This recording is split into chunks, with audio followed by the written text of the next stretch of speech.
Do you know I sleep in the rig without locking the door? I just let you guys know.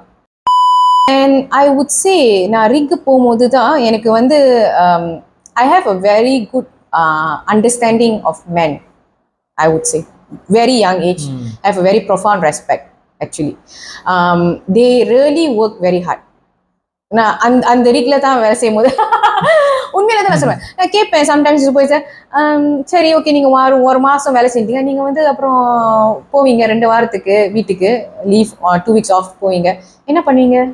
என்ன பண்றது, பொண்டாட்டி வேலைக்கு போயிடுவேன், நான் வீட்டில் உட்காந்துட்டு கேம் விளையாடுவேன், இல்லை பிள்ளைய எடுத்துட்டு டிரைவர் பண்ணுவேன், பிள்ளைய வீட்டுக்கு ஸ்கூல் எடுத்துட்டு டியூஷன் போகிறதுக்கு அதான் பண்ணுவேன், அவ்வளோதானே. அப்போ திருப்பி இன்னும் 1 மாதம் அங்கே வந்துடுவேன், இல்லை 2 மாதம் வாங்கிடுவேன். So like that much of sacrifice. And I've seen men from other countries coming to Malaysia or coming to other countries and working just so that they can feed